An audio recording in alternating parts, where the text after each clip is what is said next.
Hello, and welcome to the Console Kingdom podcast.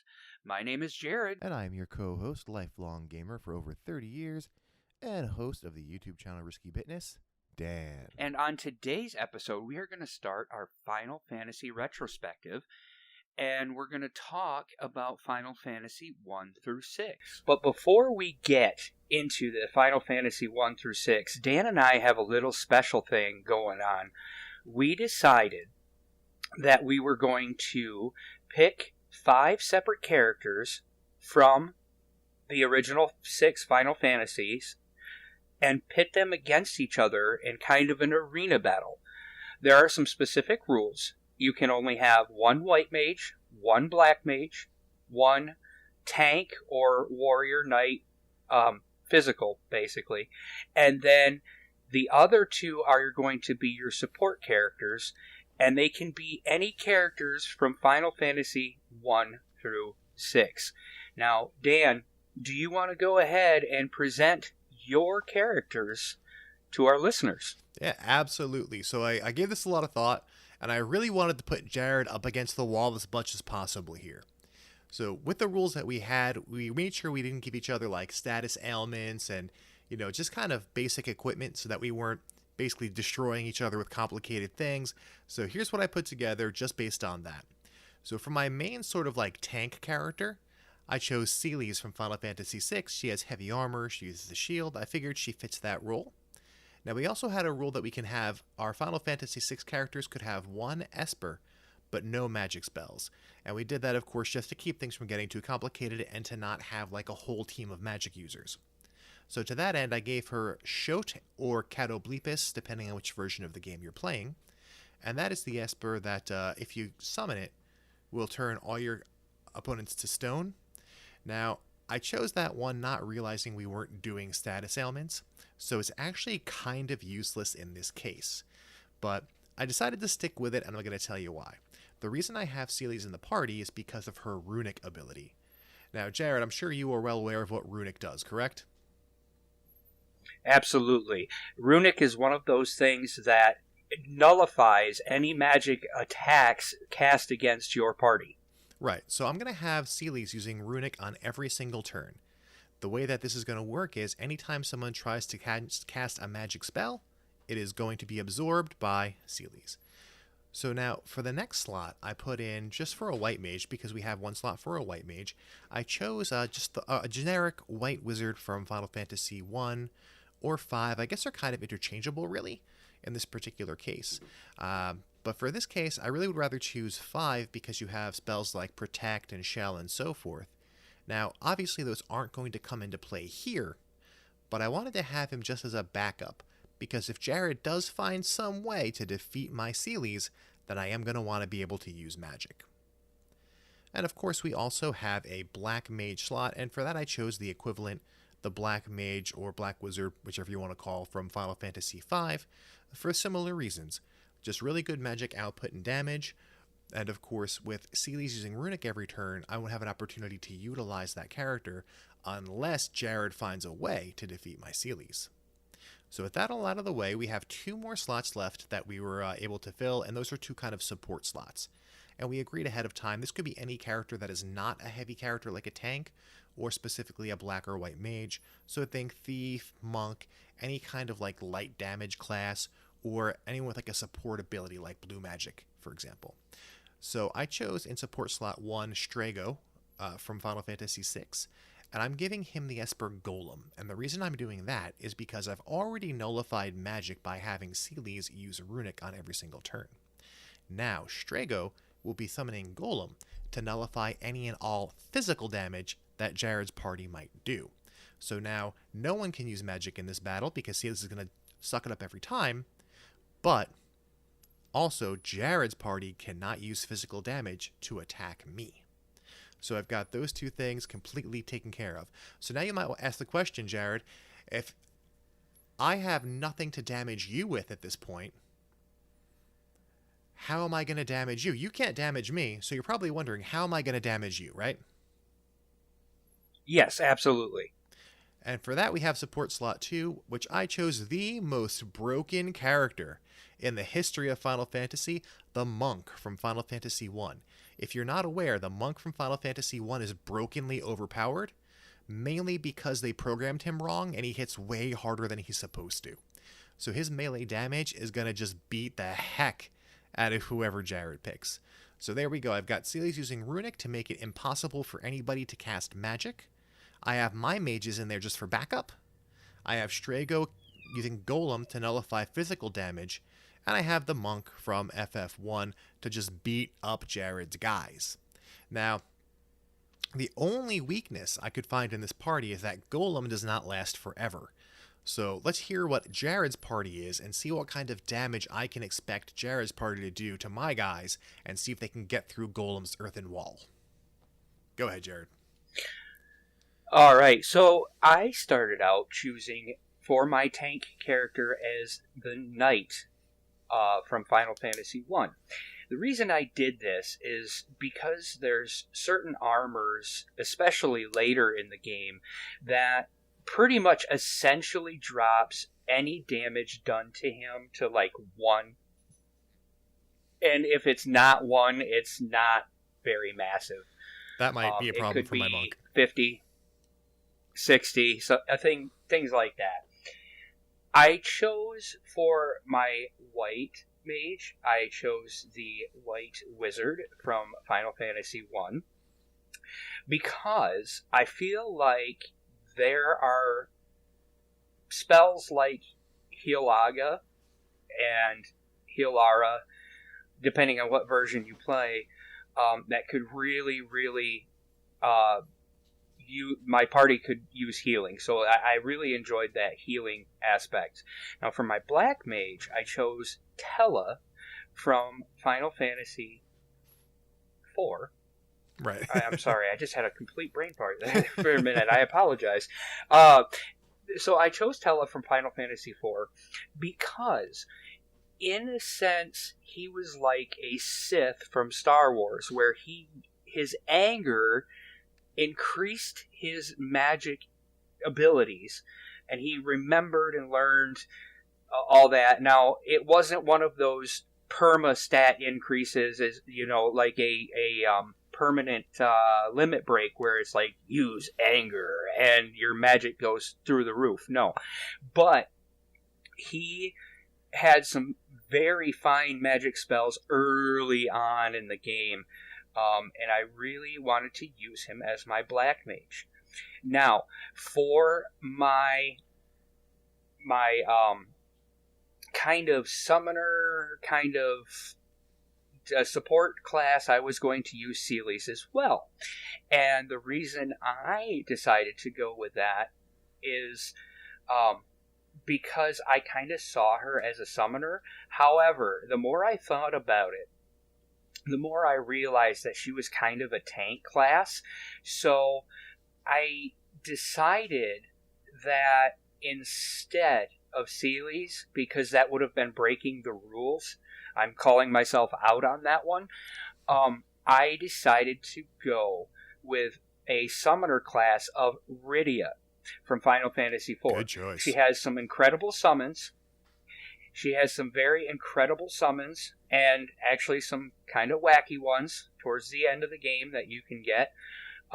But, you know, if I'm only allowed to use one summon, that summon will be Bahamut and cast Mega Flare.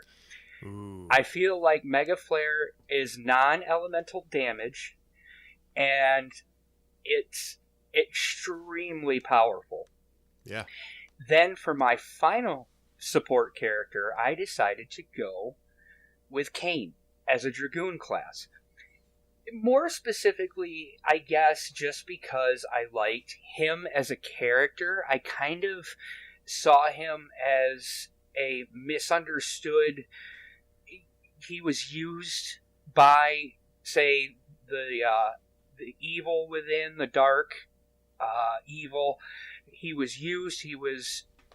They brought it out in him, but he really was a good guy. He was a brother. So cool, he was like a brother to Cecil, and the way that I had anticipated or planned on getting around Dan's golem is to use jump.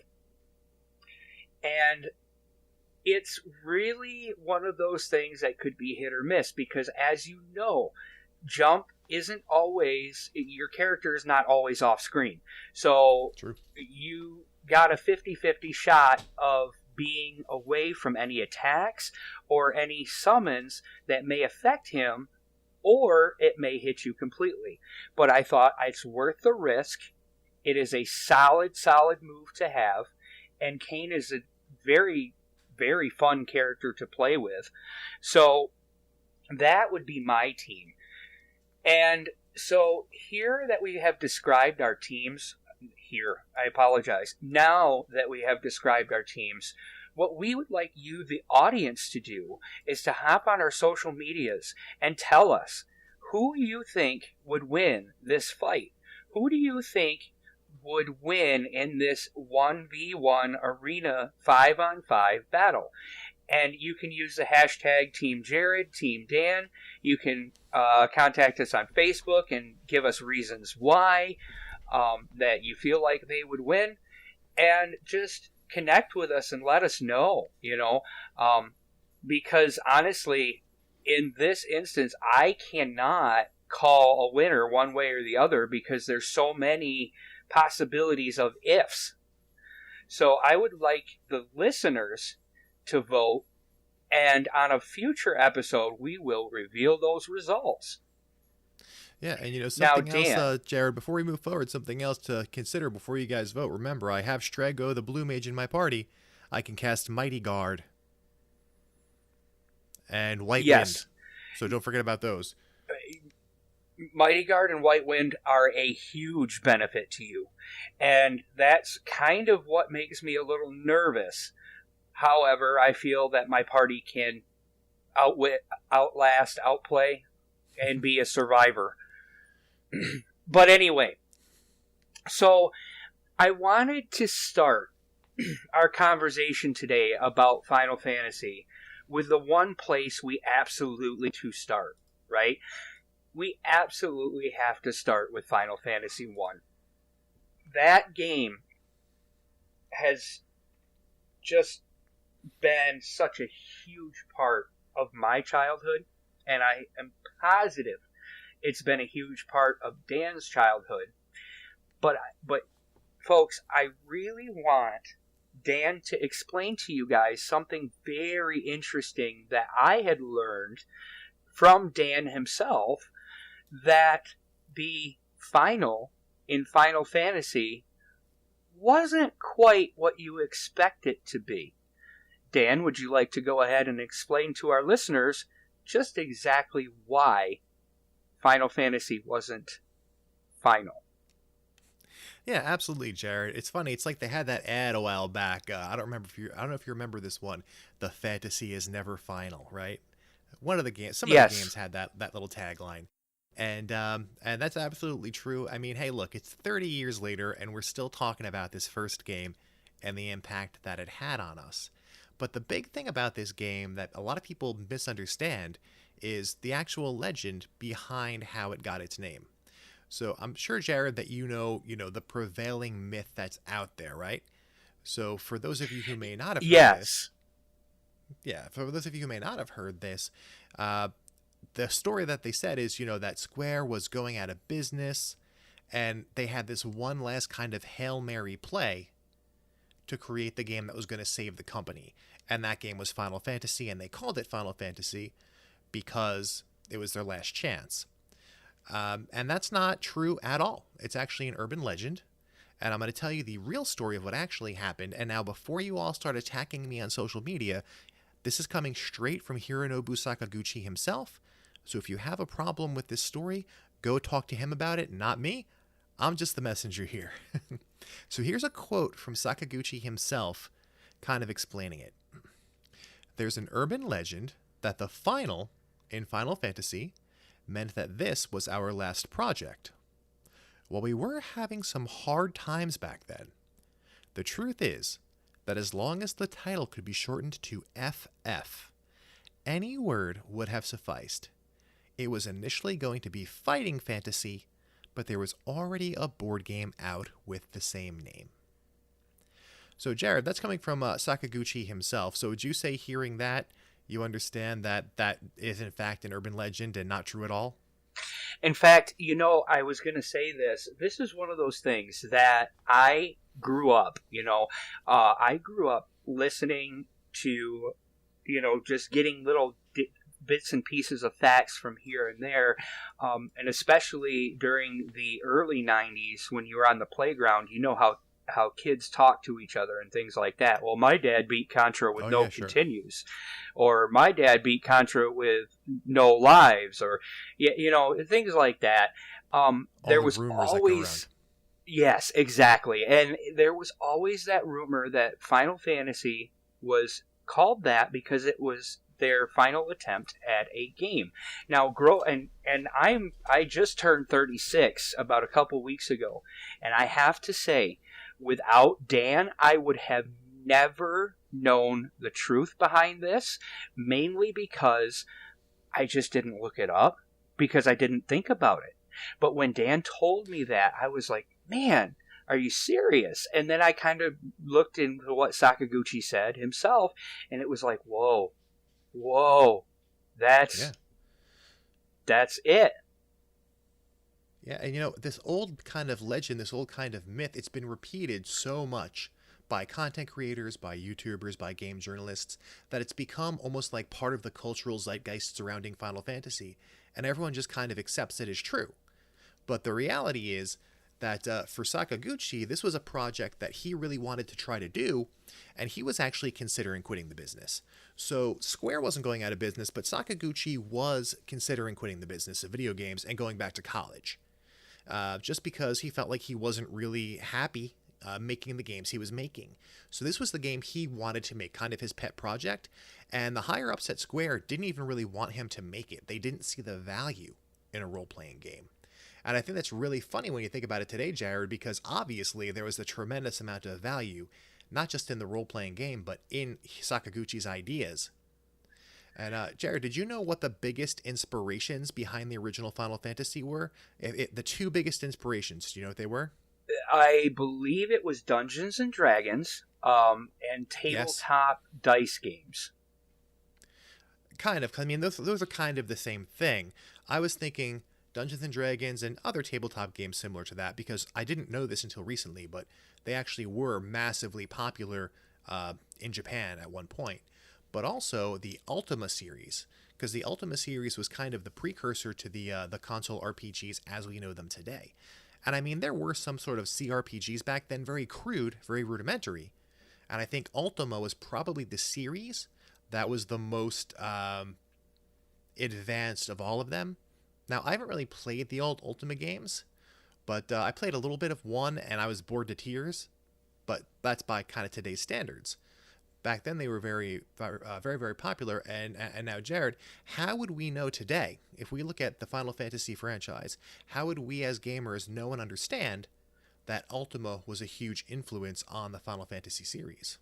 I'm glad that you brought that up, honestly, because I wanted to say, absolutely, I wanted to say this, that you can tell that Ultima was a huge influence in the Final Fantasy universe because you got things like Ultima Weapon, the magic spell, Ultima.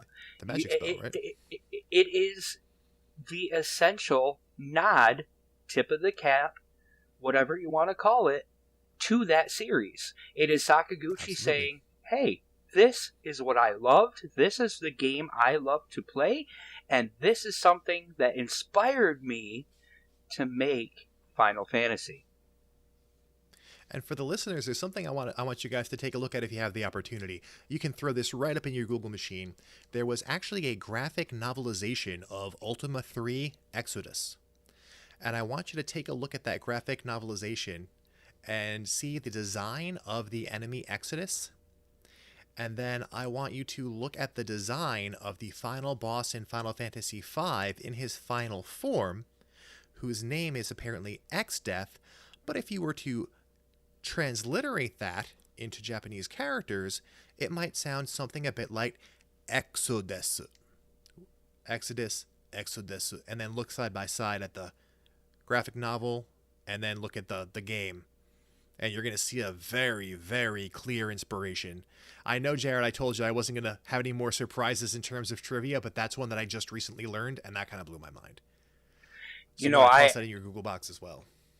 I absolutely love it when you kind of catch me off guard with that, because honestly, I did not know that, and I'm sitting here thinking, whoa, you learn something every day. Yeah. So I mean, for that whole story, I mean, I think the reason why the whole original story gets so blown out of proportion is because Nobuo Uematsu did say that they were having some hard times back in the beginning. So I think it just kind of got taken out of context. I mean, they definitely were having some hard times in the beginning. It was a small company, and they had kind of like a few minor hits on like Japanese computers, like the MSX. And I think the biggest game they put out prior to Final Fantasy was probably Rad Racer. So I played that in the arcade. I played Rad Racer in the arcade. Rad Racer was fun. Hold on a minute now. I may be mistaken, because there were two games that I played. You might be thinking about Outrun. No, not Outrun. Outrun. It was a game where you drive a car and you had a plane that would drop upgrades to you, and you had guns, and you'd shoot the other cars and they would turn into orbs that you could replenish your fuel with. And one of the funniest... Are you thinking of Spy Hunter? No, and one of the funniest upgrades... City Connection? I remember it had like different stages that you could select from the very beginning with the steering wheel, and then you'd go to that stage, and they'd have different backgrounds and stuff. And one of the funniest upgrades was the nuclear bomb that would turn you invincible, and you could just drive through whatever you wanted. However, it was, again, one of those games that if you took one tiny little bit of damage, you blew up immediately. So, I've played just about every game under the sun, and I'm stumped on this one. So for our listeners, if anyone knows what game Jared is talking about, let us know, because now I want to play it. Yeah, I remember it being at Chuck E. Cheese, and I played it at Chuck E. Cheese, nice. And then it also had a port on the NES. It was ported to the NES. Now, I remember, I think Rad Racer was the one where you selected like either the Corvette or a different car, and it was kind of like a cross-country trek, and you had certain stages, and to get through the stages, you had to beat a certain time before running out of fuel.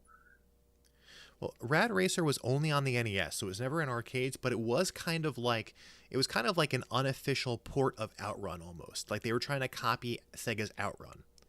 So they made Rad Racer. So it's kind of like the Wish.com Outrun. And that kind of brings me to like my next point though, because we're talking, obviously, we're getting a little on a tangent here, and I think that's okay. I think that can be a lot of fun. But I want to bring it back around to Final Fantasy again, because that reminds me, one single individual who programmed all of Rad Racer also programmed all of Final Fantasy. Yeah. I put my finger up there for a moment because I just remembered the game's name. It's called Road Blaster, by the way.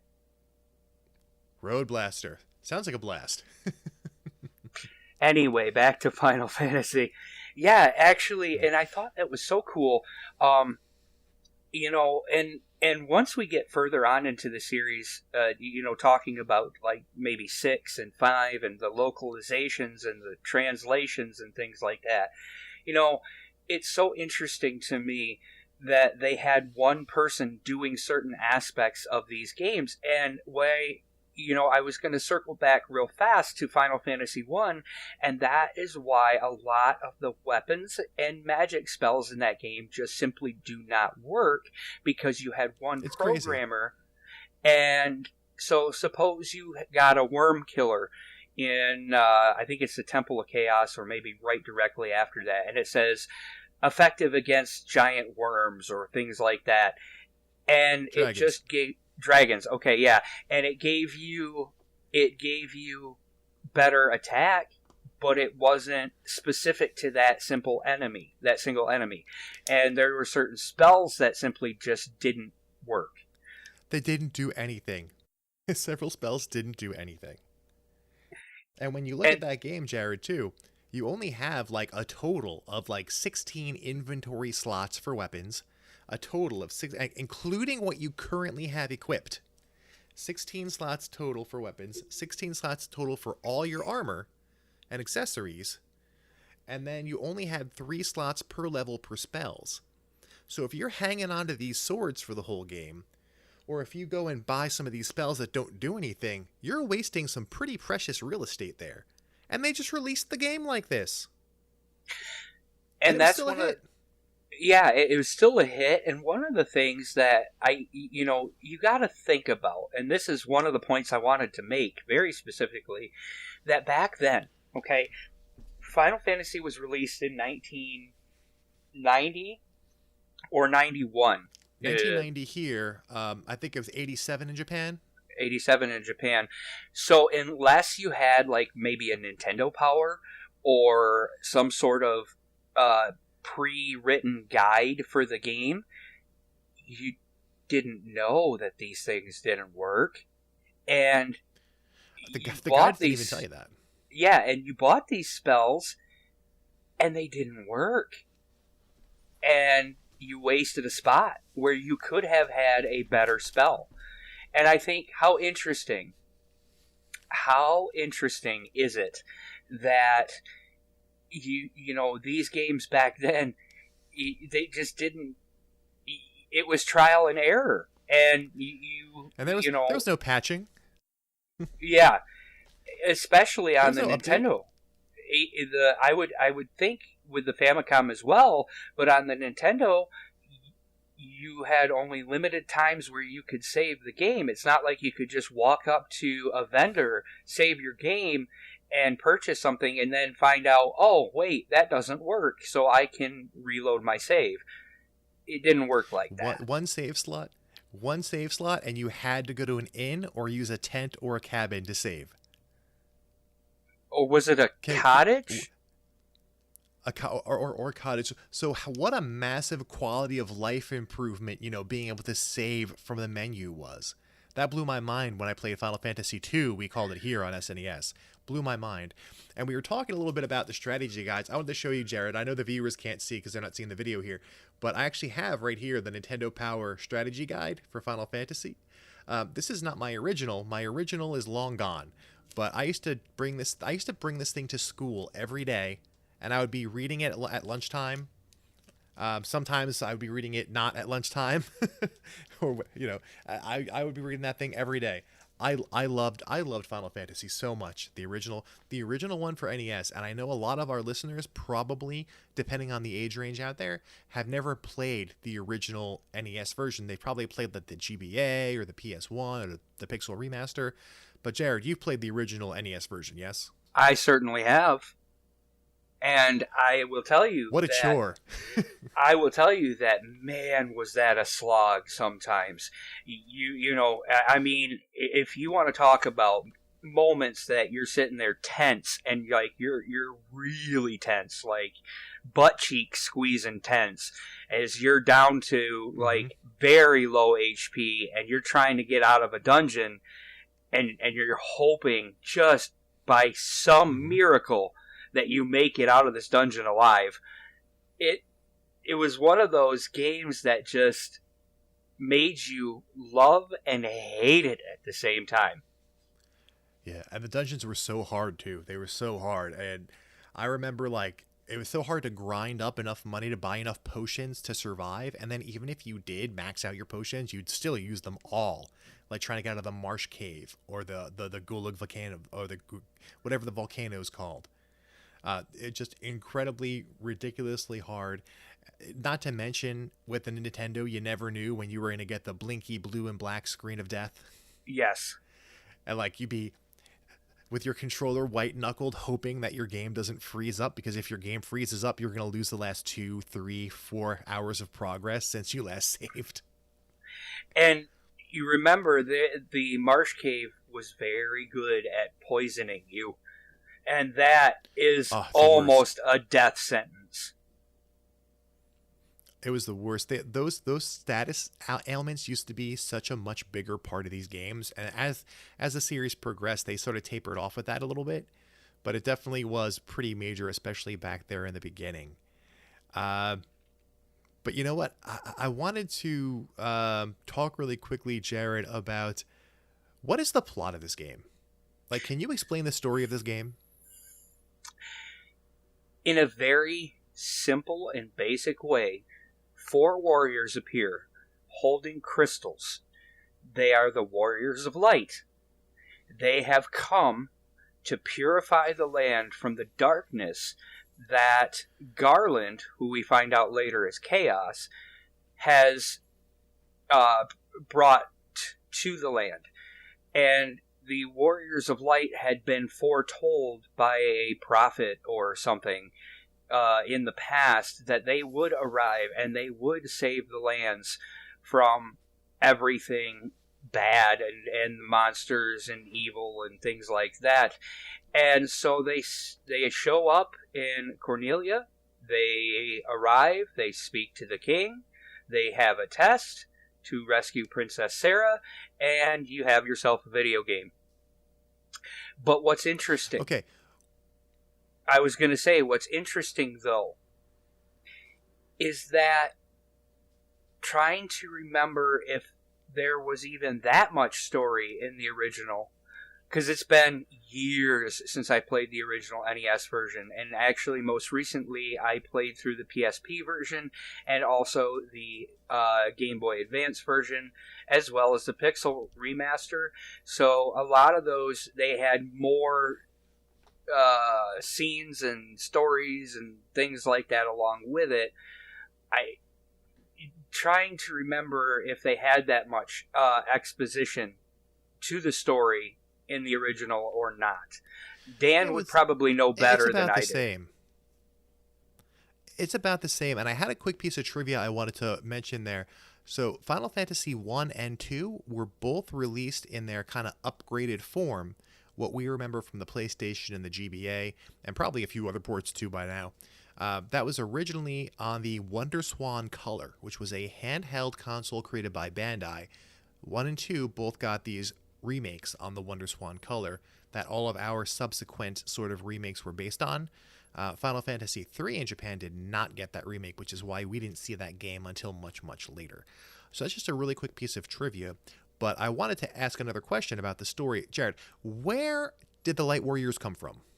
You see, I knew you were going to ask me this question, and I've been racking my brain, and they just appear as out of nowhere. They just kind of show up. They just show up. And, well, yeah, and it's always been a bit confusing as to where they appear from for me, but most... And you travel the whole world. You never visit their hometown. Through some of the artwork that I've used guides for and things like that, it seemed like they were from a completely different realm altogether, because one of the artwork that I had the knight, or I guess it's warrior, at that point in the game. It had an artwork of him battling a dragon, and in Final Fantasy 1, you meet a dragon, but it wasn't one of the legendary 4 fiends, so where does that even come from? I mean, I was thinking about this pretty recently, and I think I kind of came up with what I think is the answer. It's kind of my own headcanon. And for you guys listening, you can tell me what you think about this. I think that those characters are just supposed to be the avatar for the player, and that really you, the player, are the hero of the original Final Fantasy. And you're fighting against the literal embodiment of the abstract idea of chaos. And your job is to restore balance to the world by defeating chaos. So I kind of feel like, the player is the avatar for order in this world. or rather, the player is the hero of order, and these characters, these warriors of light, these are your sort of mystical avatar that's conjured into the world to represent you. At least that's my thought. And I tend to agree with you, just based on how the game ends. At least Pixel Remaster, and I know the GBA and PSP versions had said this, during the ending text. It said something about, you are the warrior, you are the, you are the light, or something like that. And to me, when Dan had told me his headcanon, I kind of subscribed to that notion, because based on how the game ended with the text, it really made me feel like that's pretty close to being accurate. I'm glad that you kind of felt the same way with it, because then later on, like as we move on in the series, and I know for a lot of us, I guess it really depends on your own experience. I played all of these games on the original Famicom through emulators with fan translations. So 2 and 3, long before they were ever released here, I had played them. But I don't know if a lot of our listeners have had that experience, because not everybody is an obsessive weirdo like me. So, I was obsessed with Final Fantasy, and I had to find these games, I had to play them. So figure 1998, 99, 2000, the early days, back in the Nesticle days, I was playing Final Fantasy 2 and 3 with translations, and the storyline and the storytelling became tremendously improved in just that short time. Now, Jared, I'm not sure about your familiarity with Final Fantasy II, the Famicom one, because I want to make the quick distinction here. When we're talking about these games, we're going to be talking about them using the canonical numbers, right, Jared? Absolutely. And I will say this. I did decide to go and watch the original Final Fantasy II, and I'm not sure if it was a fan translation or whatever, but I found an LPer that did do the original Final Fantasy II on the Famicom or NES, however he emulated it. And it was the original game, and so I did get a chance to see Final Fantasy II. Then it would have to be a fan translation, but not play it. There was no official translation released until those WonderSwan colors were translated for the GBA and so on. But that Final Fantasy II, there was, for a very brief period of time, a prototype that was released in the US called Final Fantasy II. I think it was like Dark Skies Over Palakia was the subtitle, but it was never completed. And Jared, do you know the reason why that was never completed? You're getting into a realm that I just don't have a clue. Well, it's good. It's a good thing you have me, the mega history and trivia nerd of Final Fantasy, to help you out with that question, Jared. So for Final Fantasy II, the main reason it wasn't released, and we'll play a little quick guessing game here about the main reason why it wasn't released. So, Jared, if you had never spoken to me about this before, and you didn't have the obsessive weirdo trivia nerd here to give you this information, what would be your best educated guess as to why Final Fantasy II was not released in the US until much later? Is that they didn't have a person that could localize and translate the game for North America, would be my guess. I mean, that's one pretty good guess. But then again, they had the almighty Ted Woolsey, who I'm sure we'll be talking about quite a bit more as we go on with this conversation. But the main reason I thought for a long time was that the original Final Fantasy, being an RPG, was kind of a niche genre. And RPGs, if you remember, back in the day, they weren't really like the biggest, most popular type of genre. If you remember, you talked earlier, Darren, about like being on the playground and what kids were talking about. What games were they talking about? Were they talking about Dragon Warrior and Final Fantasy? No, they were talking Absolutely not. Mario, Mega Man, Metroid, Contra, things like that. Yeah, so my thought was, the first one probably just didn't sell well enough here for Square to want to make the investment to localize it. But I did a little bit more digging and a little bit more research, and I found out that, and this is a fact that's going to, I think, blow a lot of people's minds, the original Final Fantasy on the NES actually sold better here in North America than it did in Japan. It was actually more popular here than it was over there. So then you have to kind of ask the question again, so why on earth did they not bring this game over? And you were kind of leaning in the right direction, saying they didn't have someone to localize it, because they did, but that process used to take a long, long time and be done in pieces. Because this was, remember, this was before the internet. There was no email, there was no forum, there was no, like, you couldn't very quickly do this sort of work. You couldn't assemble an international team of people to work together and collaborate. You had one guy, that was Ted Woolsey, communicating with the home office back in Japan via snail mail and getting pages of the script sent to him via the mail, which he would then translate and localize and then mail back.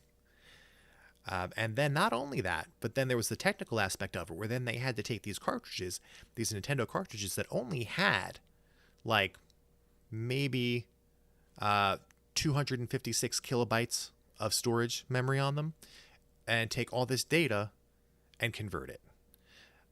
And those limitations, Jared, I'm sure you remember, like in the original Final Fantasy, how many letters could you have in a character name? Do you remember? It wasn't much. Not off the top of my head, I can't remember how many, but I don't think it was more than 7. Four letters in your character name.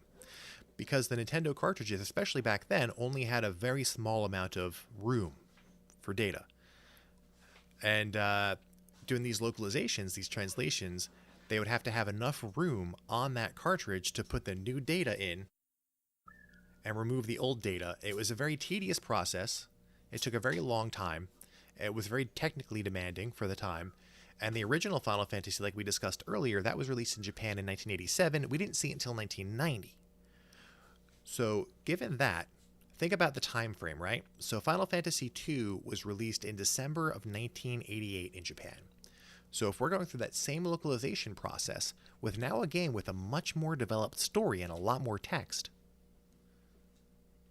use your imagination, Jared, and you tell me, why do you think, with all the information we have now, why do you think, and the listener also, before Jared guesses, you guys take a guess too, why do you think that it took years and years before we saw Final Fantasy II here in the US? Giving the listeners a moment there. The answer to that, in my opinion now, will be that they just were too late. They didn't have time before the Super Nintendo was released. And that is the $1 million answer. They just didn't have time. The Super Nintendo was released in the US in, I think, late 91, right? By the time this game was localized, the Super Nintendo would have already been out. And Nintendo didn't want to keep releasing more games for the NES. They were trying to phase it out and move everybody over to their new console, keep their business running, and make more money. So it was really just a timing issue. Now, I haven't played that Dark Skies over Palakia. I don't know if there's any, ROM image available of that or anything, because it was a project that was never completed. But there are tons of, if anybody wants to play it, there are tons of fan translations. The one I think I played most recently was Chaos Rush, which was really, really good, of Final Fantasy II. And that game is brutal, more brutal than Final Fantasy I ever was. It had the system where you had to beat the heck out of your own people in order to level them up. It was the only way. You couldn't just fight and level up normally. You would have to have your guys beat each other up to get stronger. It was the only way you could do it. Really hard game, brutally difficult on the original Famicom, and you said you watched a playthrough of it, but you haven't played it yourself, right, Jared? I have not, and it was that exact reason why. It was one of those reasons where I just looked at how the character stats increased, and I thought to myself, how is this fun? I couldn't get into it by just canceling attacks and taking damage and using magics, and it just didn't do it for me. I don't think anyone could really blame you for that. In fact, Final Fantasy II was such a massive hit that the entire team that made it was moved off to a different project and created the Saga series. So, of course I'm saying that tongue-in-cheek because it was not well received. And I think Sakaguchi basically said, this is not my vision for Final Fantasy, and you guys can go work on your vision. I'm going to come back here and we're going to work on my vision with my game, Final Fantasy. Because at this point, Sakaguchi was still in charge of Final Fantasy. Now, Jared, before we move on, is there anything else you wanted to talk about with regards to Final Fantasy II? It is the first time we saw chocobos in a Final Fantasy game. It's the first time we saw an airship captain named Sid in a Final Fantasy game. And I don't think I have anything else. Dragoons. It's the first time we saw Dragoons in Final Fantasy. So a lot of firsts in this one. But the Dragoons we saw in this game were not the same as the Dragoons we later became familiar with. It was just kind of basically a knight. But, they happen to be associated with dragons. That's really about all it is. Oh, well, here, Jared. Yeah, and... Actually, go ahead. I have another question for you. Do you know what a Dragoon is? A cool word. Is it a cool word? It's like it's dragon, but then it's goon. Like it's a goon of it. Like goon is a goofy word. I wouldn't say that's cool. It sounds cool. And it's like Kane. Like Kane's super cool. But a dragoon is a real thing. There actually is a thing called a dragoon. It's a historical term, and it was for a horse-mounted infantryman. And this is like in Great Britain and England. It's like circa like late 18th, early 19th centuries. And I don't really understand what a horse-mounted infantryman would be, because infantry means on foot, but then people on horses are cavalry. So I'm not really exactly sure what that means. So if you rode a horse, but you weren't cavalry, I guess that would have made you a dragoon. Maybe they jumped. Maybe, because that would be cool. Just if there was an entire battalion of guys who could fly through the air and just come back the other way. I was always scared when I played Final Fantasy IV that that like Kane would be jumping and he wouldn't come back. Yeah, for sure. No, Final Fantasy II was one of those games that I feel like it broke a lot of, not, how do I say this? It didn't break records. It broke the mold in the sense of, well, yeah, that too. It kind of broke of how we were trained in the first Final Fantasy to level your characters. Yeah, that's a good assessment. What I found really fascinating, more so, is that it introduced things to the series that to this day are still there. Just staples. Not, yeah. It's so hard for me to kind of, where would I rank that in my list? Because honestly, I never played the game. I didn't really like the mechanics, but at the same time, as a historical piece, you think about what it added to the series, and then realize that it was just as important as Final Fantasy I was, even with its backwards leveling system, and just take the normal rules of an RPG, throw them out the window, and just kind of do what it feels like. I still love the game. It's not my favorite. I still love the game. I have admiration for it because it was so different, and the brutality of it to a degree is almost admirable, because it was really a big challenge for the player, but it was also very, very broken, and I don't think it was put together terribly well. But we have the newer versions, and if you do want to experience this game, but you don't want to play this super tedious, painful, torturous Famicom original version, then my recommendation would be to play the Pixel remaster that came out recently. You can play it on a mobile phone. You can play it on any PC, pretty much will run it. You can run it on the most potato laptop you can find. It'll run. It plays fine. And you can experience the game, you can experience the story, and get a feel for what it's like in a much more quality of life friendly and not as brutally difficult version. So that would be my recommendation. But moving forward to Final Fantasy III, one thing I wanted to bring up about 3 was the fact that they added something that has stayed with the series ever since. And that is the job system. Absolutely. Absolutely. Love it. Love the job system. And it was one of those things that, to me, it was so cool to see it.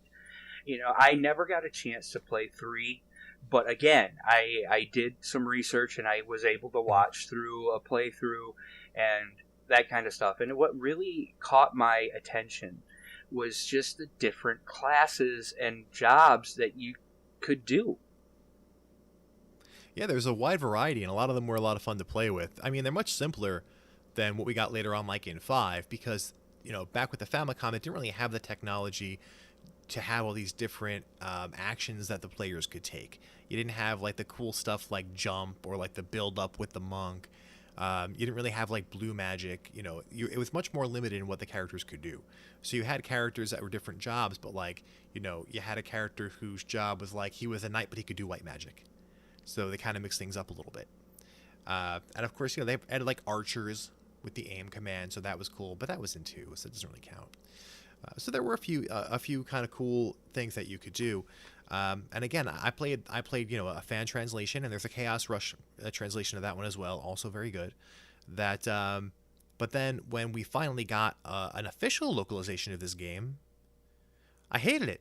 I hated the official localization. Do you remember the official release of Final Fantasy III in the U.S., Jared? I do not. That was probably during a time that I wasn't paying as much attention to gaming as I probably should have. So it was so disappointing. It was on the DS. And I had a DS, and I loved the DS. The DS was a cool little handheld system. Really loved it. A lot of great games on that thing. And I was really, really psyched for this game in particular. I was very excited to finally be getting a localization. And not just a localization, but one with brand new 3D graphics. Seemed like really, really cool. And my gosh, I hated it. I thought it was awful. I thought it was just terrible. The character designs are awful. Everything looks wrong. And just the game is tedious, it's boring, and even playing the original Famicom version and even the Pixel remaster, I got bored. I'm just not a big fan of this one.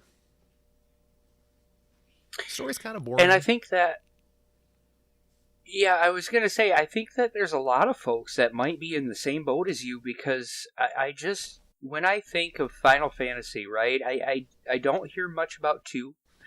I don't hear much about 3.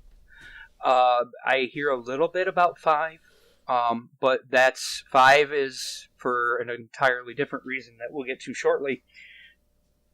But you think the 3 we got in North America, right? So you got Final Fantasy 2, which was actually Final Fantasy 4, and Final Fantasy 3, which was actually Final Fantasy 6. Not to confuse anybody, but those are the 3 that I hear the most about. Yeah, and I mean, there's definitely good reason for that. This one in particular, it was just, I've played through it a few times. I've never been a huge fan of it. There was never a WonderSwan Color version of Final Fantasy III like there were for 1 and 2. And I think the reason behind that was simply that the game was massive. It was a huge game. It really used every little bit of that cartridge memory for the Famicom cartridge. And that's something, I don't want to get too into those kind of technical details here because I'm a little fuzzy with some of it myself, but it also can get very dry. But basically with the Nintendo cartridges and the Famicom cartridges, you had by default about, I think, like 256 KB or like 4, something like that. Yeah, like 200, like we're talking kilobytes of space. We're talking about a JPEG, basically, at this point. In terms of how much storage could be on those games. Which, when you think about it, it's kind of remarkable that they could fit entire games, in such a small amount of space, right? And the largest Nintendo cartridge ever was 1 megabyte. If you think about like an MP3, and even that, I'm even dating myself saying MP3, but how big was an MP3 for a 4-minute song, Jared? Do you remember? It wasn't much larger than 1, maybe 2 megabytes. Yeah, usually around like somewhere between like 3 and 5 for the most part. So entire Right, games, right, that okay. were smaller than a single, MP3 file, uh, and there was no room left. And the way that they would make more space for the Nintendo cartridges is later on in the life cycle, they found ways of adding more memory chips to the actual cartridge board itself. So they could find a way to like add additional memory chips, and then they could like cycle through them. Which that's where I get a little bit fuzzy. It had a way where it could take the existing memory on the cartridge and could take the data out and put different data in. That's where I get a little bit fuzzy. But basically, the long and short of it is that they used the absolute maximum amount of memory space possible for this game on these Nintendo cartridges, to the point where to try and make a new version of them or to try to translate them, there wasn't enough room on the cartridge to work with what was there. So almost if you think of like if you have like a Word document and you're trying to edit the document, but you have the maximum number of characters on screen and you have to delete something in order to write something else, how difficult that would be to work with. It was kind of like that. In order to in order to add or change anything, you'd have to like delete or remove something else. So very difficult to work with. And I think part of the reason why they never bothered to make a 16-bit version for the WonderSwan is just because it was just like the least popular one, but also it would have been a lot of work and probably just not worth it. And now we are turning things a bit super as we move on to the Super Nintendo. And let me tell you, one of my favorite Final Fantasy games of all time. Final All Fantasy time. IV. All time, easy. Final Fantasy IV was one of those games that touched my heart in so many different ways.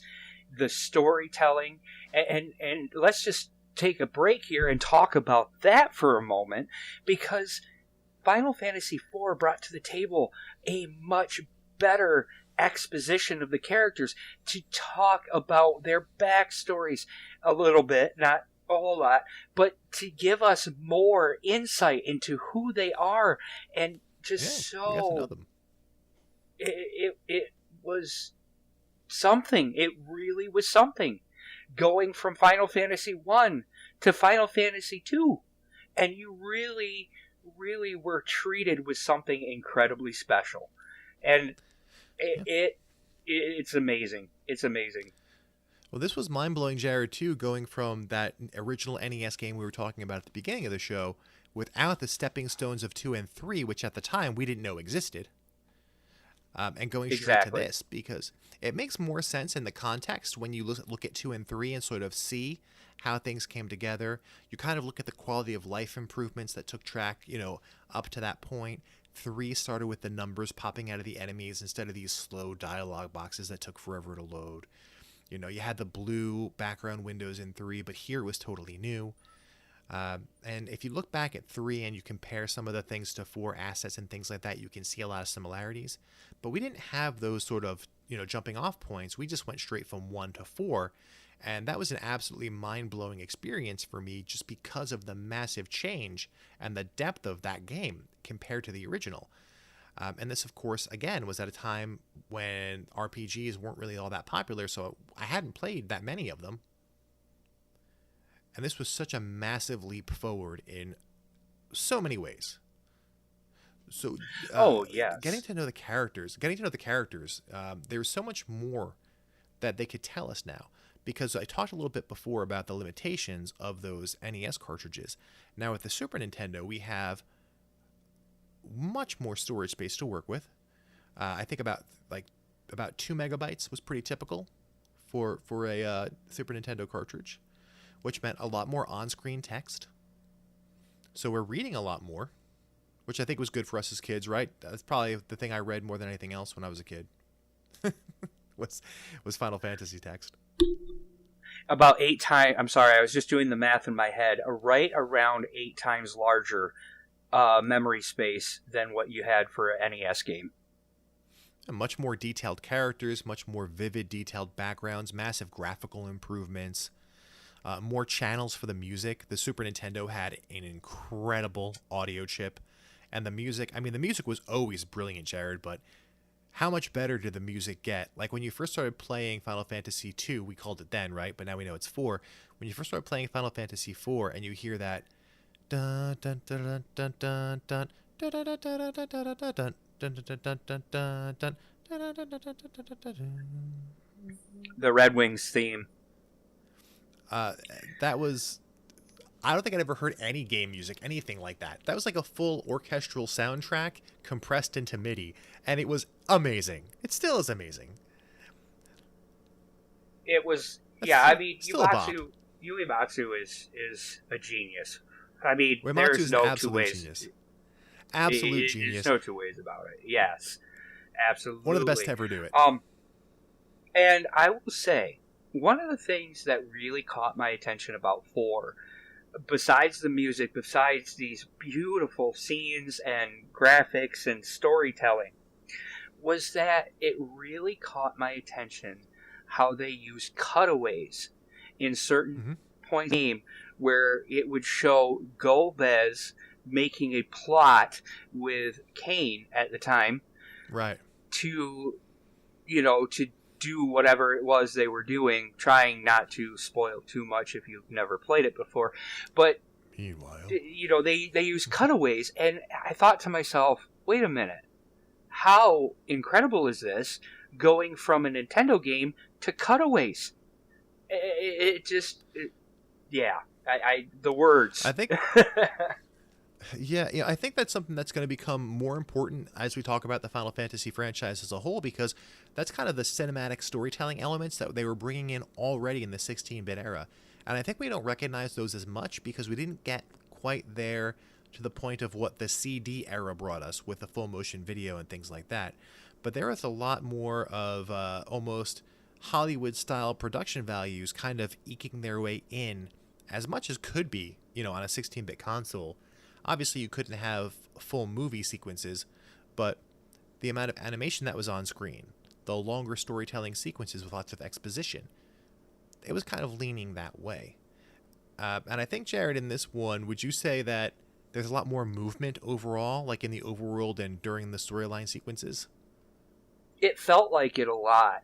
And can we just take a moment and talk about Sir Tedley Woolsey? I know I'm kind of butchering his name on purpose because, Ted Woolsey. Sorry, we can call him Tedley. Let's talk about Tedley. Yeah. As I kind of referenced at the very beginning, Spoony Bard. That just something... One of the immortal lines. It really was. And total it nonsense. Absolutely was. Yes. I mean, it's right on par with all your base belong to us. You know what you're doing.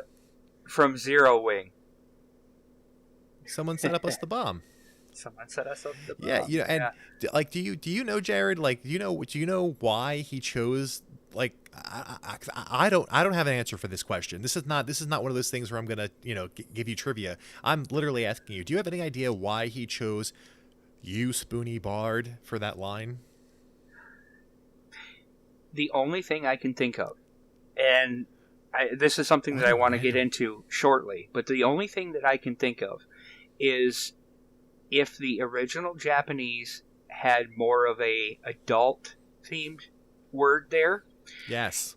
And so he had to come up with something that would just make it, just make it past the censors, that just fit, but quite didn't fit at the same time. That is my guess.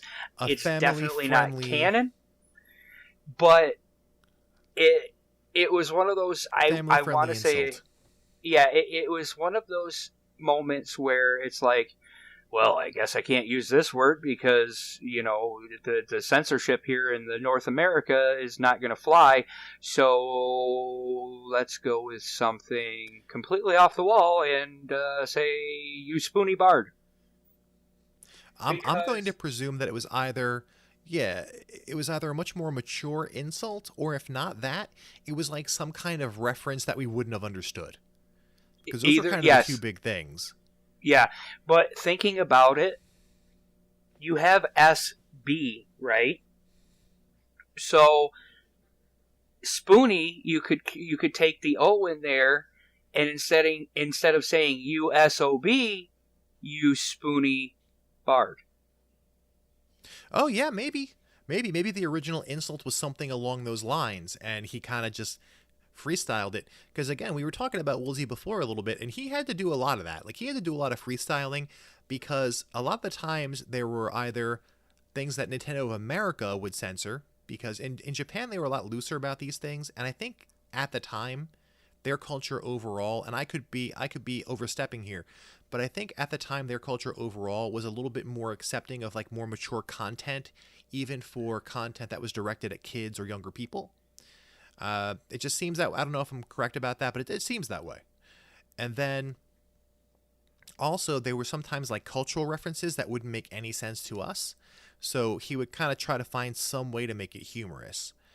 And if you played some of the other games that were localized that weren't done by Woolsey, like other RPGs, they do really just dumb stuff. Like there's Lunar the Silver Star on the Sega CD, where they had some like cultural references that you'd have to understand like early 90s Japanese pop culture to get. So they just like changed them to more Western pop culture jokes, and they were just bad. So I guess what I'm driving at here is that Woolsey did a much better job of that than others may Yeah, have done. yeah, I would agree with that.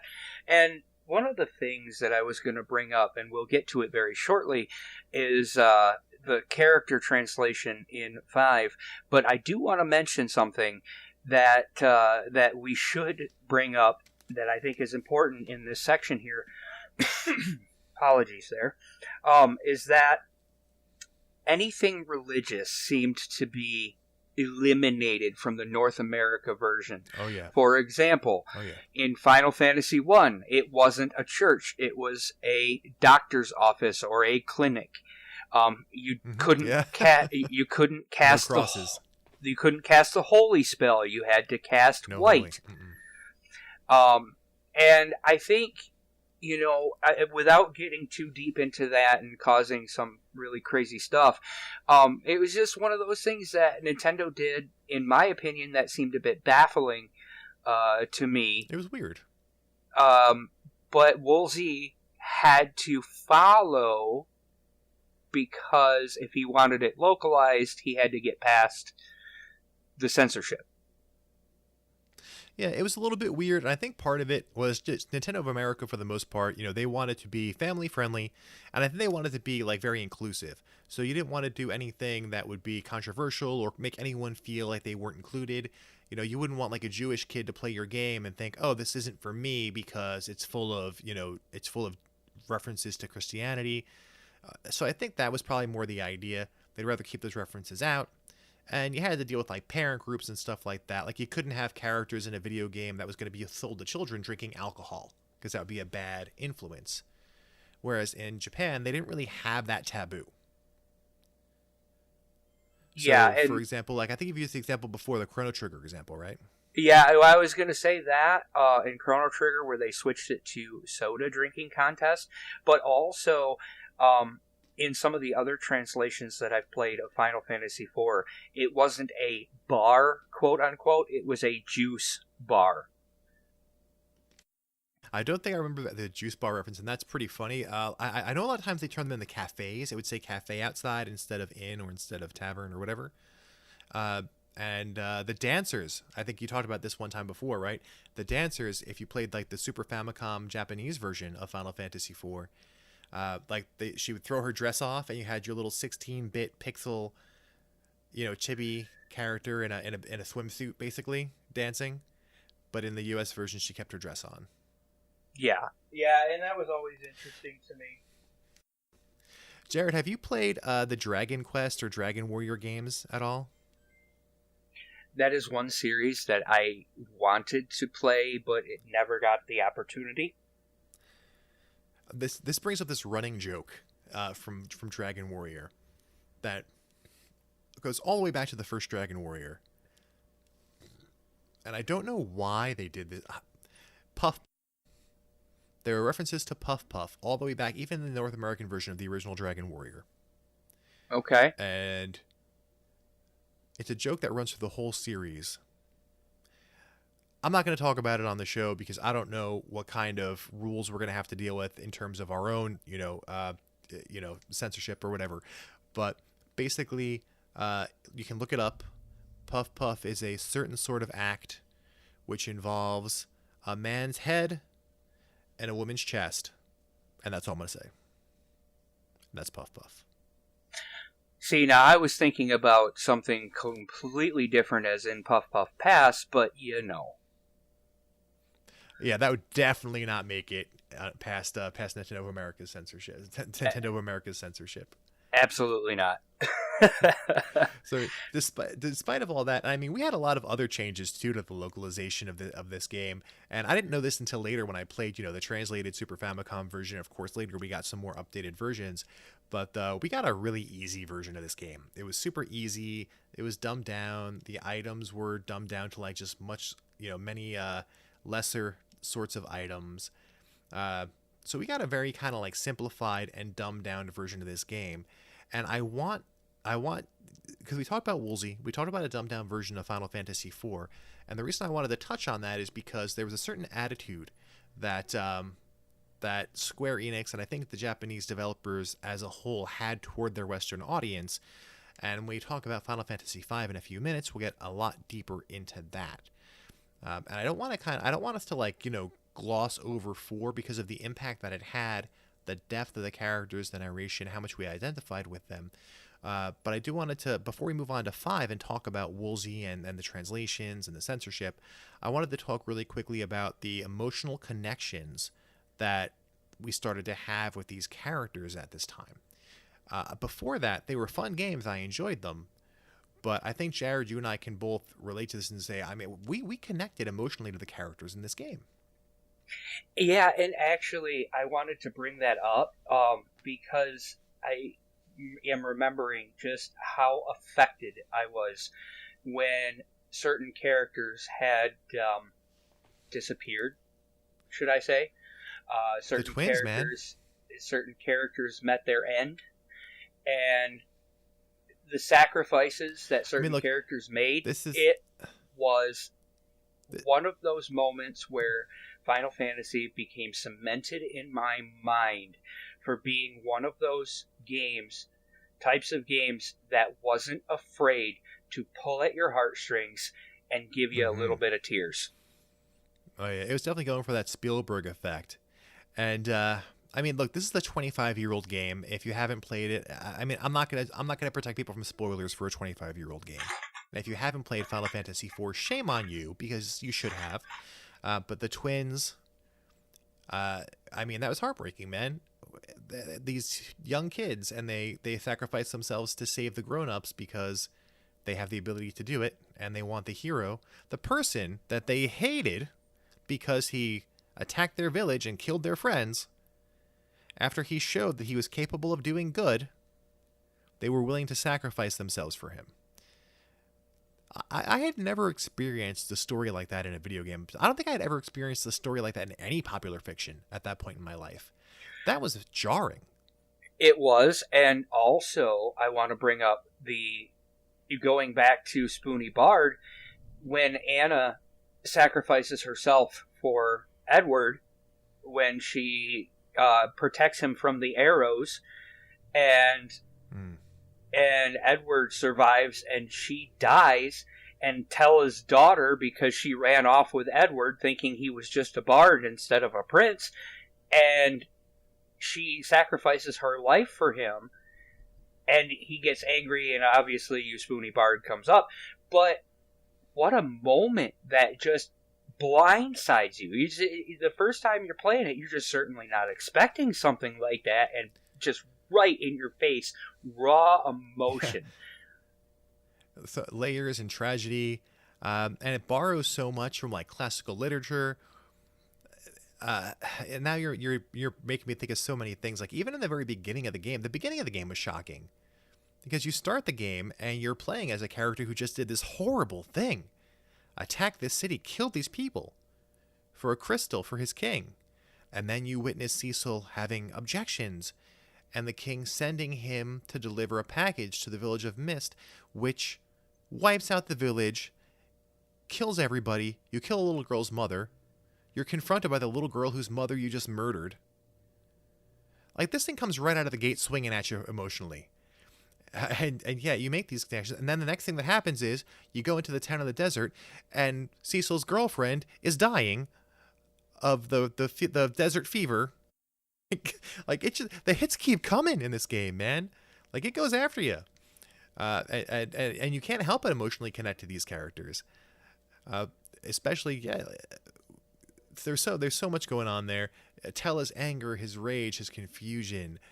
The redemption of Cecil is just the big center point of the story, and how he becomes, this hero of light from being this warrior of darkness.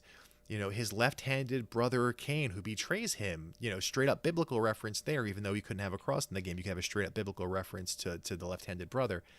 And it just keeps going. Yeah. The cool thing about it, though, I think, though, with all the tragedy that does happen, it does reward the player by giving you, like, the mega happy ending if you're curious and patient enough to explore all the additional content. And I think that's something that becomes bigger and bigger in Final Fantasy as we go on, is how much optional content there is in each game. Super bosses and additional dungeons and stuff like that, extra summons that you can find. So there's a lot of cool things. I think if at the time, I mean, now we all kind of know about it. It's all out there on the internet. But at the time, if you explored and looked for it, you could find some really cool stuff.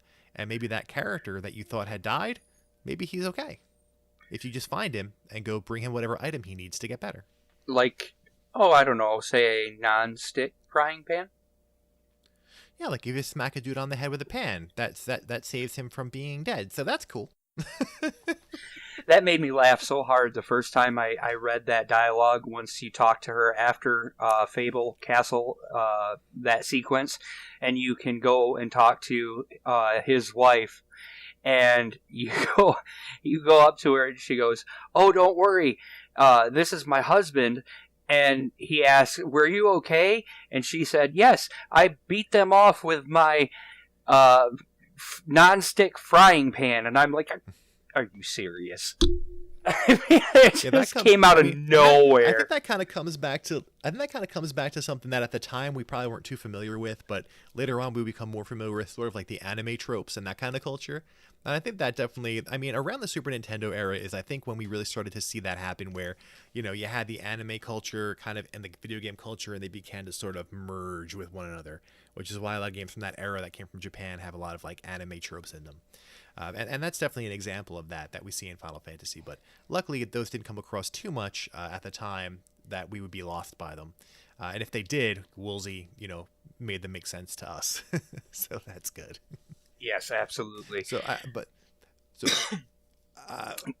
And we're talking about all this emotional connection we had to the characters in Final Fantasy IV, and then 5 again is one that was skipped here. And maybe it was for the better in that regard, because I didn't really feel like there was a whole lot of emotional connection to the characters in that one. They weren't really, I don't feel like they were developed that much. There was the one character, the one character dies, but like then he's immediately replaced by his granddaughter, and it's almost like it never happened. So that one I didn't feel really was quite as emotional, but we're kind of coming back full circle here now, because before, Jared, we talked about Woolsey and the localizations and the censorship, and we talked before about 2 and 3 and why they weren't localized. So knowing everything that we know now about these games and the people involved in them, why would you say, Jared, why would you think that Final Fantasy V was not released in North America at this time? I know the reason why, but before we get to that, I gotta say, I like big butts, and I cannot lie. But besides that point... And if you like big butts... you'll love this game, because the main character is a big old butts. That's absolutely right. No, the reason why Final Fantasy V and I'll just roll with it now, that wasn't localized was, again, we were talking about how the Japanese mentality was towards the North American crowd, and it wasn't released here because we were too dumb to get it. Yeah, to quote Ted Woolsey, it's just not accessible enough to the average gamer. That's from an interview in 1994. They were thinking about releasing the game as Final Fantasy Extreme and targeting it at the more experienced gamers who loved the complex character building. Apparently, Woolsey had most of the game translated, but they decided not to ship it because the US market was not ready for a second flagship RPG, and they needed something else to get people trained on that style of gaming. So what was it that they gave us to train us to be able to understand these so deep and complex RPGs? They gave us Final Fantasy Mystic Quest. Mystic Quest, yeah, I was going to say, wasn't it Mystic Quest, the kindergarten version of Final Fantasy? So I liken this to an episode of The Simpsons in which Lisa Simpson meets another girl in school who is gifted, and she's like a genius, and Lisa's so elated because she's finally somebody on my level that I can relate to. And I think that's kind of how a lot of us felt about these games when we grew up with them. You know, yes, I get this gets me, this tells a story in a way that clicks with me, that maybe doesn't click with others. This is for me. Yes, finally something for me. And then in the show, Lisa goes and meets this girl's father, and they're playing a game called Anagrams, where they have to take a name and construct another phrase with the letters in the name. Of course, Lisa fails at this miserably, whereas her new friend and her father are very good at it. And so the girl's father kneels down and pats Lisa on the head and says, "I have a ball. Perhaps you'd like to bounce it." And I feel like that's what Mystic Quest was for us. That was the ball for us to bounce, because we didn't quite understand how to play the complicated Final Fantasy V, which, you know, looking at it now, it wasn't that complicated. It just had a job system like 3, but, you know, with a little more of a twist where you could inherit some of the abilities of the jobs you've already learned, which is like basically multi-classing in D&D, more or less, but like a really simplified form of multi-classing. It's not that complicated, but, you know, we were way too stupid to understand it. Yeah, and it just, I've never quite understood that decision in the first place, but I guess they decided that it just wasn't worth the effort, I suppose. Yeah. But I will say this, what they did do was give us quite possibly the most beloved Final Fantasies of all time directly after 2. I can tell you that I know so many of my friends and people that I know that are in love with Final Fantasy VII, but Final Fantasy VI is their absolute all-time favorite game. And can you blame them? Can you really blame them for being in love with that game? Jared, in my opinion, this is the best game on the Super Nintendo. I'm gonna get yelled at for saying that. I think this is the best game on the Super Nintendo. And I know a lot of the RPG people are gonna be like, but Chrono Trigger. I'm gonna be like, but Final Fantasy VI. I don't. Okay, Chrono Trigger's great. Yeah, Final Fantasy VI is greater. And I will die on that hill. It's a fantastic game. I would stand up and disagree with you. I think that that Chrono Trigger was the gold standard of RPGs, and a close second was Final Fantasy VI. However, we're gonna have our next debate right there. Our next debate question for our podcast, which is better, Final Fantasy VI or Chrono Trigger? Oh man, I mean, the answer is Final Fantasy VI. There is no debate, but you know. So you think? But I will say, starting out, you fire up the game and immediately get smacked in the face with this epic thunderstorm and music that just, I mean, yeah, like, out of absolutely nowhere. And, you got that kind of 2001 Space Odyssey kind of feel with it, Mm-hmm. not, da-da, and just, you meet the green-haired girl. You meet Biggs and Wedge, which was later fixed in the translation, but was completely wrong in the original. Right. Vix. Yep, Vix. You were run around with Vapo Rub. Yep, Vix and Wedge. But you meet them, you have these robots, it's high technology. The game explains that they've progressed from magic and found steam and industrial and all this kind of stuff. And then you're introduced to this girl who can cast magic. And the story just takes off from there. And believe me when I say it takes off from there. Yeah, and there's so much that's changed here, and so drastically and in such a positive way. I mean, up until now, we've always had this formula in these Final Fantasy games. When you look back, they always kind of seem to start the same and progress in the same way, where you start out and it's like, Dungeons and Dragons, high fantasy type of a setting, and like later on in the game, you go to like outer space and like fight robots. Mm-hmm. Mm-hmm. Sorry, it seems like that's always been. I'm gonna have to edit that out. But it seems like that's always kind of been the way that these things go.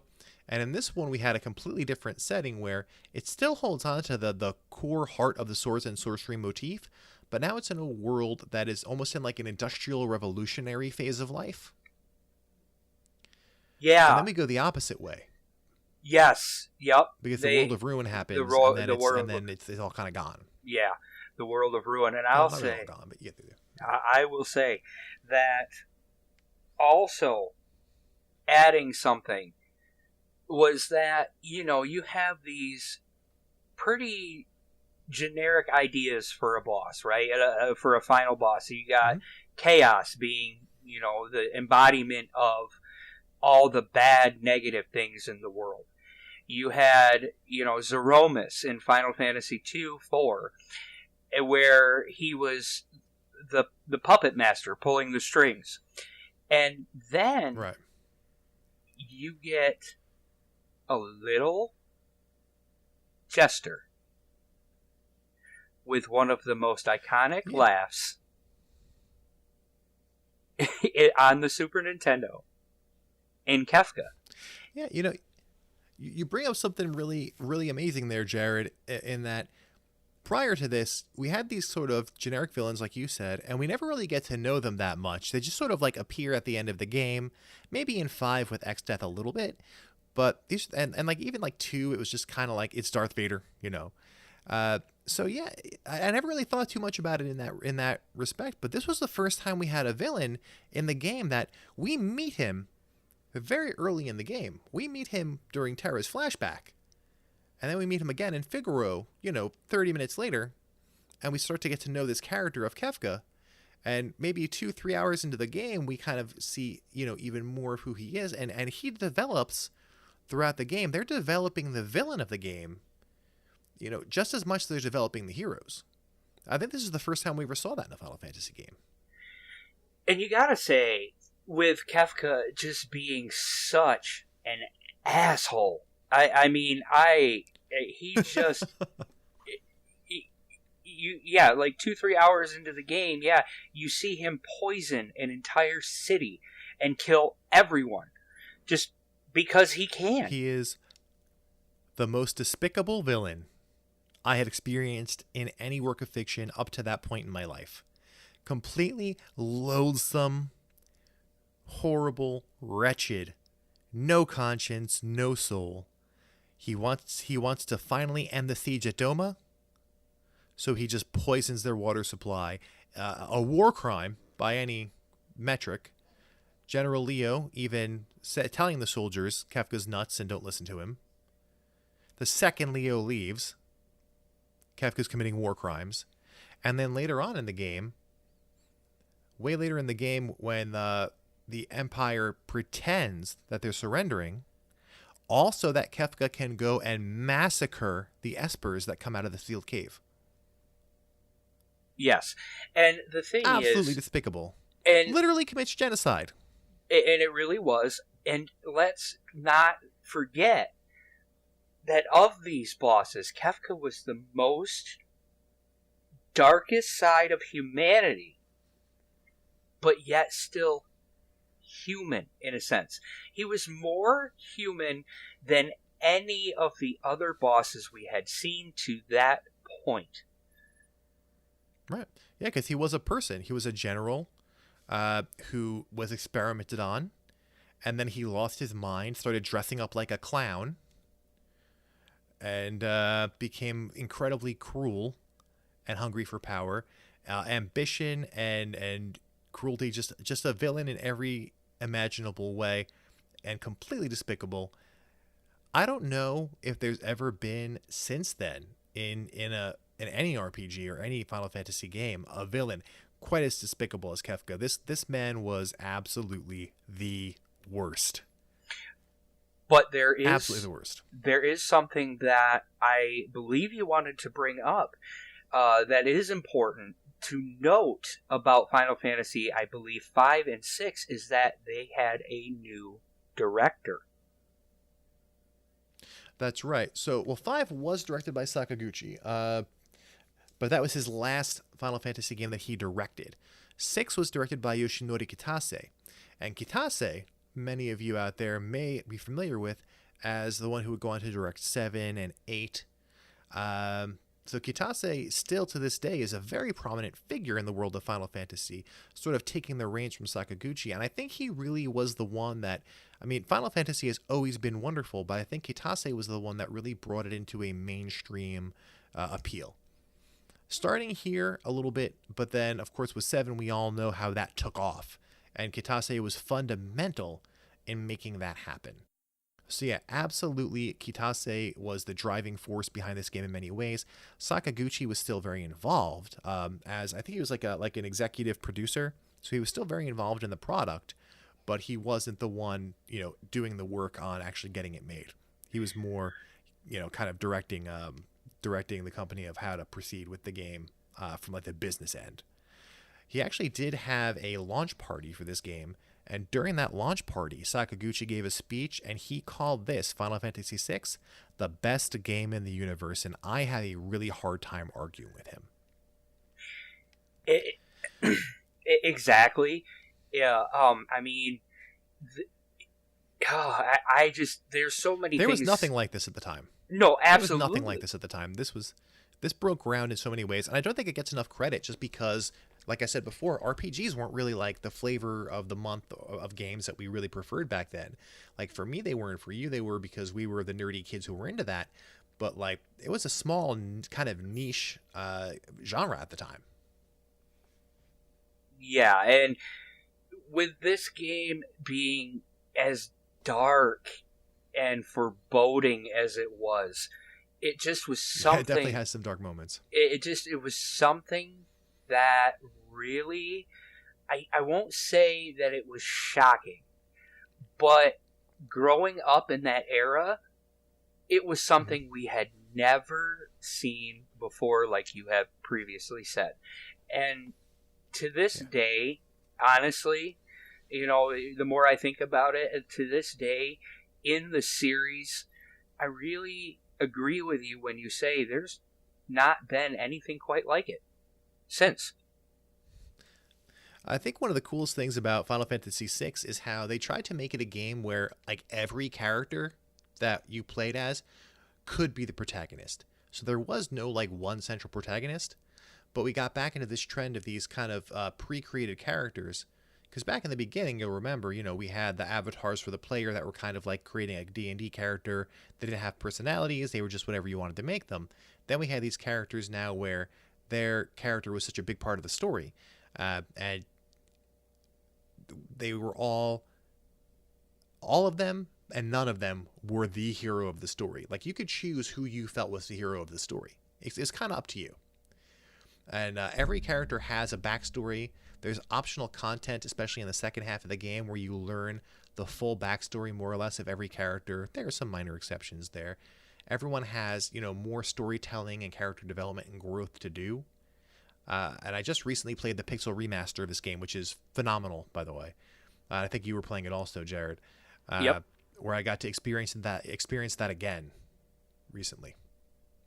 Can I just take a moment and stray off just a little bit and bring up the one main reason in my mind you absolutely have to play Pixel Remaster 6? It all boils down to 2 words. Opera House. The Opera House sequence is amazing in the Pixel Remaster. If you haven't played the Pixel Remaster, you should play it just for the Opera House sequence alone. They enhanced that to a point that I was a little worried about it, because I'm like, oh, you can't mess with that. We grew up with that. It's one of those things where when you mess with it, people are going to not be comfortable with that. But they messed with it in all the right ways. It's in like the HD 2D, and there's all different camera angles. They re-recorded the music, and they actually have real voiced vocals now. It was incredible. I did kind of miss the boo, boo, boo, boo, from the original game. Yeah. But it was nice. It was nice. No, it was incredibly well done, the Opera House sequence. I mean, everything was really well done in the Pixel Remaster, but that in particular was just chef's kiss, out of this world, just incredible. But Absolutely incredible. Going back a little bit to each character's backstory, and what really impressed me at the time when I played it, and still impresses me to this day, is to your credit and to your point that you were making about the whole anyone could be the hero. How many games can you think of in that you've ever played where you had complete and total control of how you wanted the story to turn out with your character group, with your character set? What I'm trying to get at here is I don't recall a time, past or present, where you could take a entire list of characters and say, I like this one better, or hey, I like this one better, or hey, I like this one, and say, okay, they're the hero, they're the centralized focus, and then the next time you play the game, well, we did that one already, so let's play as this one. And it may have been experimental at the time, but boy, oh boy, did it work. Yeah. I think it was really mind-blowing for anybody playing it. That first sequence, after you go down the Leet River and the party gets separated, and you have 3 separate scenarios. And I remember Nintendo Power making a big deal out of this. 3 separate scenarios to choose from. And you do have to play all 3 of them, but you can choose whichever order you would like. And you have 3 different stories being told at the same time, and they all kind of come back together. And that's not the first time, that's not the last time that you have something like that in the game, because there's like several points in the game where you have to split your group up. For like the battle in the cave with the Moogles, the battle with Kefka in the snowfield. Then there's the Phoenix Cave and Kefka's tower. All these times you have all your characters split up into different groups. It's something that I don't think I'd ever seen anything quite like that before. It was really incredible. It also gave you a reason and a motivation to want to go through all the side content and get all the characters back in your group in the second half of the game. And you want to have everybody in the party at some point so that everyone levels up and learns more spells. And there's also so much cool, like, hidden stuff in that game. Like, there's so many, like, weapon and item combinations and things that have unexpected or extreme results. And they're kind of little Easter eggs and secrets for the player to uncover or figure out. Like, if you have Setzer in your group, Setzer's, like, pretty useless for most of the game. I mean, you can teach him magic like anybody else, and you can use the Espers to help his stats grow in a certain way if you want. But his abilities aren't that useful, his weapons aren't that strong. But at the end of the game, he gets the fixed dice, and if you give him the fixed dice and whatever they decided to call the offering in the new version, that allows you to attack 4 times in one turn, Setzer can do up to 9,999 damage 4 times because he doesn't get a penalty. Like, little things like that, Or some of Locke's weapons, he can throw them randomly. There are limit breaks in this game, which a lot of people don't know. But it's not like a limit meter like they had in 7. They're hidden. They're secret. So you only see them if you happen to accidentally unlock them by letting your character get low enough on HP and then use the attack command. And just all kinds of different sorts of... the relics are amazing because the relics all have different effects. You can combine them in different ways. There's the Ragnarok, the Cursed Shield. There's the Colosseum, where you can discover all kinds of items that you didn't even know were in the game. There are hidden items. There are items that can only be stolen from certain enemies. There are Strago's blue magic spells that can only be learned from certain enemies. There's Gao's rages. Like, there's so many things in this game, so deep. So much to discover, so much to play around with. There are enemies that you may never encounter in a normal playthrough unless you go to the certain areas. There's a boss in the world, not a boss. There's an enemy in the world of balance that if you didn't go looking for him, you would never find him. It's just some really cool stuff. And I always felt like one thing, Jared, that made this game a little bit weak was that like every character could learn every magic spell. I always kind of disliked that because it cancels out the limitations on what your characters are capable of from, a gameplay perspective. But then most of the characters have such strong special abilities that like the magic's not really that consequential to them. So, there's a little bit more of like a, you play it how you want kind of thing there. Yeah. I mean, I feel like I've gone off on a tangent there. Sorry. I got really excited. I got too excited. I talked too much. Yeah, no, you talk now, Jared. Tell people things. I was going to say, but I'll be honest with you though. How can you not get excited about how good Final Fantasy VI is? How can you not get excited about? I mean, I can't even come up with the proper words to say. I love Final Fantasy VII. I like this game better. I have to agree. That's how much I like this game. And That's how much I love this game. We will get to Final Fantasy VII in our next episode. But not tonight. Not tonight, no. But importantly, though, Final Fantasy VI is one of those games that you play it once and it just sticks with you for a lifetime. Yeah. And that one, the emotional connections on this game were massive too. I mean, we talked about Final Fantasy IV and the emotional connections. We watch a man say goodbye to the woman he loves that he thought was dead, that's been preserved in a coma state for years, and we watch him grieve for her. We see another man explore ruins to get the airship of his of his ex-lover who died. We watch a man lose his wife and child and watch their spirits walk away on a phantom train. The emotional connections are massive. The first character that we meet and get to know has been taken advantage of in a way that is unfathomable and unconscionable. We watch a former general be betrayed by the people that she trusted. We watch the right bastard commit a massacre of a peaceful people who were just trying to coexist in our world. We watch the story of a boy thrown into the wilderness by a father who lost his mind.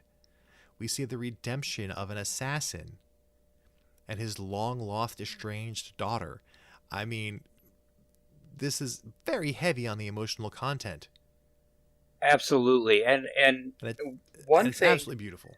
One thing that I think that is important to mention here that I believe you missed was you see that same general who was betrayed watch Sid die. Only if you're really bad at catching fish. You can save him. You can save him, but... You can save him. But exactly. But you might not. But you might not. But you might not. So that's there. Well, even that sequence, even if he does survive, that whole sequence was... I can remember very vividly when I first experienced that sequence, on the Super Nintendo as a kid. it was like a Saturday night, and I just remember the feeling of isolation and hopelessness, despair that you could commiserate with Celie's feeling. Like you really felt, and not knowing what was going to happen next. Because nowadays we know what's going to happen next, so it's not as real for us. But then I remember the distinct feeling, and really having a lot of empathy for Celie's in her situation. Most definitely. It was tragic and sad, and my heart was breaking for her. It really was. In more happy news, you do eventually destroy Kefka, save the world, as most Final Fantasy games do. And the ending is awesome. Oh, absolutely. Absolutely. I mean, the ending of 4 was really great, but then the ending of this one it has the book with the pages flipping, and the music is beautiful, the coloring is beautiful, and gives you a nice little wrap up of everyone's story. It's a wonderful, wonderful ending, and it is a fantastic reward for finishing. And that concludes our episode of Final Fantasy Retrospective, Final Fantasy 1 through 6. Thank you for joining us. And on the next episode, my fellow lords and ladies, we will be going into our second part of the Final Fantasy Retrospective.